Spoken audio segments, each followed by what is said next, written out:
Please join me in prayer. Open our eyes that we might see the wonders of your grace all around us. Amen. In his book, Better Ways to Read the Bible, Pastor Zach Lambert tells a story about a woman in his congregation in Austin, Texas. Her name is Kayla. Zach says, I met Kayla about 7 years ago. She moved to Austin to pursue a doctorate in physical therapy, and she began attending my church. Not long after we met, she asked if we could get together for coffee. As we sipped our lattes in a local coffee shop, she told me something she'd only told a couple of other people. She was gay. Growing up in church, Kayla had heard over and over that she was an abomination to God, and she was told that her sexual orientation was a sin. She'd prayed to God to change her, and he hadn't. So what now? I asked her how I could best support her, says Zach, and she asked me if we could pray together. Of course, I said. What do you want to pray for, Kayla? She said she wanted us to pray that God's will would happen in her life no matter what it was, whether it was an orientation change or a life of celibacy or something else entirely. She said she just wanted God's best for her life. So that's what we did. We prayed for God's best. We prayed this together periodically for a few uneventful months, says Zach, and I could tell that God's seeming lack of direction in her life was really weighing on her. So one day I asked if she'd ever considered that God's best might not be an orientation change or an uncoupled life, but that God might have an incredible woman out there for her to fall in love with and marry. She teared up and said, "That sounds too good to be true." A few weeks later, she came up to me at the end of our Sunday morning service, says Zach, and asked if we could pray again.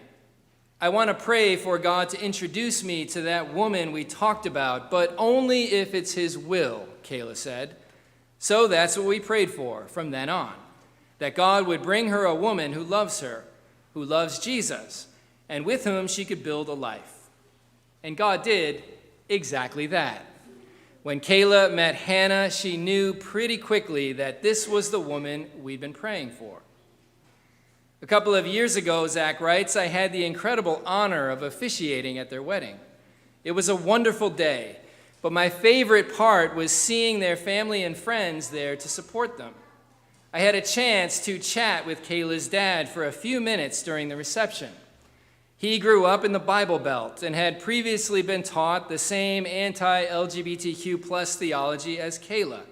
So I asked him what his journey had been like. He said, "Did you know Kayla came out to me in my pickup truck when I was hunting deer?" I didn't know that, so I asked him how it had gone. He described the scene for me. Kayla was home visiting, and they were driving down a dirt road headed toward their deer blind. During a quiet moment, Kayla told him she was gay and that she'd met someone. "Wow, what did you say?" I asked with bated breath. He kind of looked up at the sky to recall the moment, then he turned to me and said, "I told her I was happy for her, that I've always loved her and I always will no matter what." Then he shrugged and added, "I'm her dad, and I love her so much. What in the world else was I gonna do?" I think if Jesus were around today, he'd pronounce a beatitude, a blessing, on Kayla and her dad. Something like, "Blessed are women like Kayla, who find the love of their lives. And blessed are the dads like Kayla's dad, who love their kids no matter what, because what in the world else would they do?" Today is All Saints Sunday, and the gospel reading every year is the Beatitudes, the blessings. Today we heard both Matthew's and Luke's versions of the Beatitudes. Because the two lists of Beatitudes are from the mouth of Jesus in the Gospels, it's tempting to think the people named are the only ones who get blessed. In other words, Only the poor in spirit, those who mourn, the peacemakers, the merciful, the pure in heart, etc., are the ones who get a blessing and no one else. But it's an interesting thing in Christian history. Writers, theologians, scholars, popes, even songwriters have added people to the lists of Beatitudes in the Gospels. Christian writers in the 2nd century said things like, "Blessed are those who put their trust in the cross. Blessed are those who endure to the end. Blessed are those who have toiled and found life." In the medieval period, writers said things like, "Blessed are the simple, for they shall abound in peace." 20th century writers said things like, "Blessed are the kind and caring, for they will show God's face to the world." The late Pope Francis said, "Blessed are those who look into the eyes of the abandoned and marginalized and show them their closeness. And blessed are those who see God in every person." And even the band U2 spoke Beatitudes.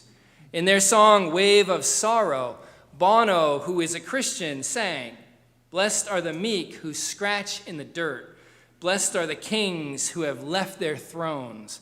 Blessed are all of you with an empty heart. Blessed is the voice that speaks truth to power. Blessed are the deaf who cannot hear a scream. Blessed are the stupid who can dream. Blessed are the tin can cardboard slums. And blessed is the spirit that overcomes." It's a thing in Christian history to add to the Beatitudes, to bless all kinds of people, including people like Kayla and her dad. The lists of Beatitudes in the Gospels of Matthew and Luke are different. Matthew's version is longer and more well-known than Luke's. In Matthew, Jesus blesses the poor in spirit, the meek, those who mourn, those who hunger and thirst for righteousness or justice, the merciful, the pure in heart, the peacemakers. In Luke, Jesus blesses the poor, the hungry, the weeping, and those who are hated, excluded, and reviled. No one knows for sure why there are these differences. Maybe Jesus spoke different Beatitudes in different settings. Maybe Matthew and Luke shared a written source, which they edited in different ways. The differences are not as important as the fact that Jesus blesses categories of people, the poor and the poor in spirit, those who hunger and thirst for justice and those who are just hungry, the meek and the peacemakers and the pure in heart, those who mourn, those who weep, those who are hated or excluded or rejected. Jesus blesses these people. Actually, more specifically, he pronounces them blessed, which raises the obvious question. How is it a blessing to be poor or destitute in spirit? How is it a blessing to mourn or grieve or be hated or excluded? How is it a blessing to be hungry? On Friday, the Washington Post published an article with data about the Supplemental Nutrition Assistance Program, or SNAP. SNAP distributes over $90 billion in benefits to people each year. And because of the government shutdown, SNAP's funding has been disrupted. The Washington Post pointed out that roughly 1 in 8 Americans use SNAP to meet their basic food needs each month. That's about 42 million people. SNAP accounts for nearly 10% of all grocery spending in the U.S. 40% of people who use SNAP are children. Another 30% are people over 60 or people who are disabled. And interestingly, 5% of people who use SNAP work full-time, which means that whatever they do for work, it's just not enough to fill their bellies. Katie Berg, a senior policy analyst at the Center on Budget and Policy, said that because SNAP's funding has been disrupted, quote, "we're very likely to see people making some really impossible decisions, Do you put off paying the utility bill? Do you skimp on your medication? If Jesus were around today, he'd say, "Blessed are those who use SNAP. Blessed are those who might have their electricity shut off because they chose to feed themselves instead of paying NYSEG." Which raises the question, how is this in any way a blessing? It reminds me of the comment made by that great philosopher Tevye in Fiddler on the Roof. I've quoted Tevye before in sermons. He prayed to God saying, "Oh, dear Lord, it's no shame to be poor, but it's no great honor either." Then when someone told him that it's not so bad to be poor because money is the world's curse, Tevye looked to the sky right at God and replied, "If money is the world's curse, then may God smite me with it and may I never recover." It's a curious tradition we have on All Saints Sunday, reading the Beatitudes. We read them because Jesus specifically blesses those who mourn, those who grieve. And All Saints Sunday is the day we remember those who've passed into God's loving arms, leaving family and friends behind to sit with grief. Jesus says, "Blessed are those who grieve." When my kids were little, I was driving home with them one night to our house out in the country. It was dark and cold outside. As I pressed the gas pedal to go up a hill, the transmission blew. I put the car in neutral and backed into a driveway. I called a tow truck and then walked to the front door and rang the bell, trying to look as cheery as possible because I was in the country and it can be jarring when a stranger rings your doorbell at night. A woman answered. Her husband sat in a recliner behind her watching TV. I explained the situation. I've got 2 little kids, we're waiting for a tow truck, etc., etc. She had no expression at all. All she said to me was, "Okay." The husband never looked up. Now I ask all of you, if someone rang your doorbell in that situation, what would you do? You might make sure the person's kids are okay, offer all of them a snack. Do you want to come inside to get warm? You'd probably do something, right? But this couple was expressionless. Nothing. I really didn't expect anything from them, but to get no emotional response at all was confusing to me. The woman closed the door and I walked back to my car. But then I glanced at the front window of their house. I saw a gold star. Those 2 people had just lost their son in the war in Iraq. If Jesus were around today, he'd say, "Blessed are the gold star parents whose grief is so crushing they have no capacity to help someone in need."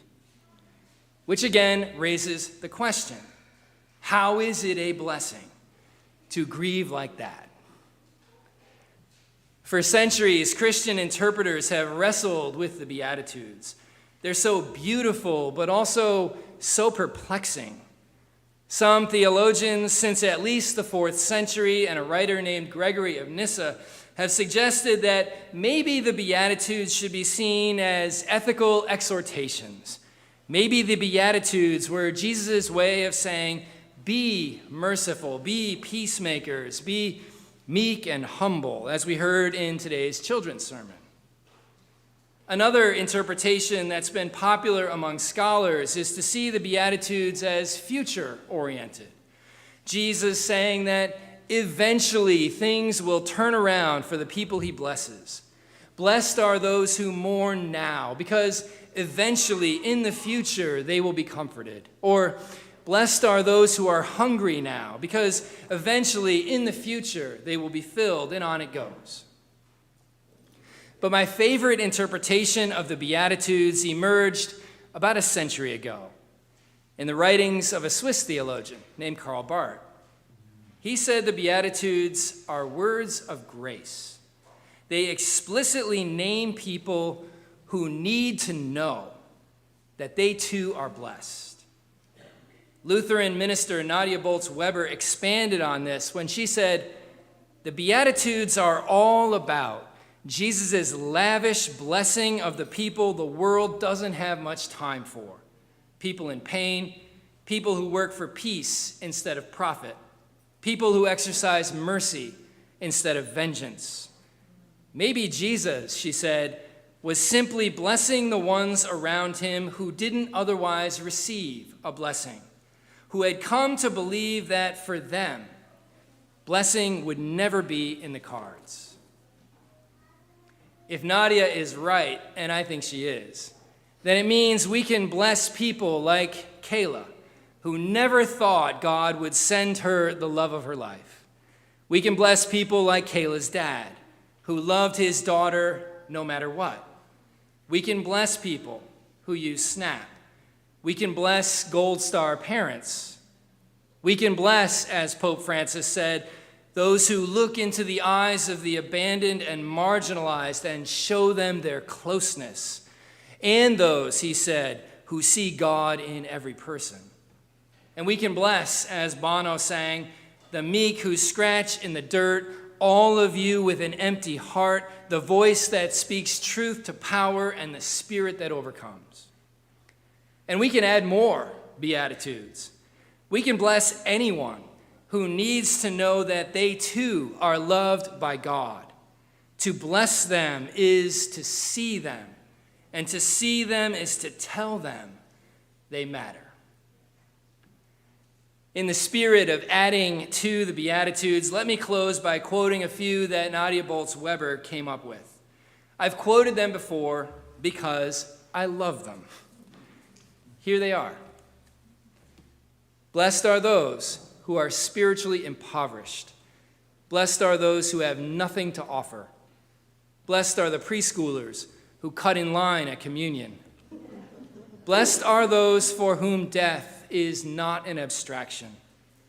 Blessed are those who have buried their loved ones, for whom tears could fill an ocean. Blessed are those who have loved enough to know what loss feels like. Blessed are the mothers of the miscarried.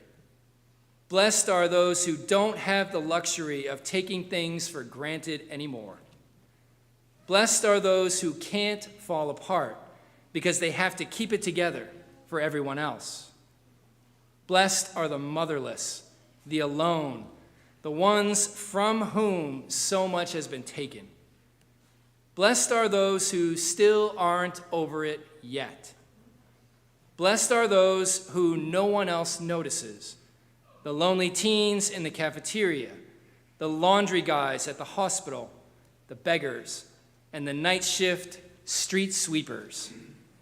Blessed are the losers and the bullied. Blessed are the forgotten. Blessed are the closeted. Blessed are the addicts and their parents. Blessed are the unemployed, the unimpressive, the underrepresented. Blessed are the wrongly accused, the ones who never catch a break, the ones for whom life is really hard. Blessed are those without documentation. Blessed are the ones without lobbyists. Blessed are foster kids and trophy kids and special ed kids and every other kid who just wants to feel safe and loved. Blessed are those who know there has to be more than this. Blessed are those who make terrible business decisions for the sake of people. Blessed are the burned out social workers and the overworked teachers and the pro bono case workers. Blessed are the kids who step between the bullies and the weak.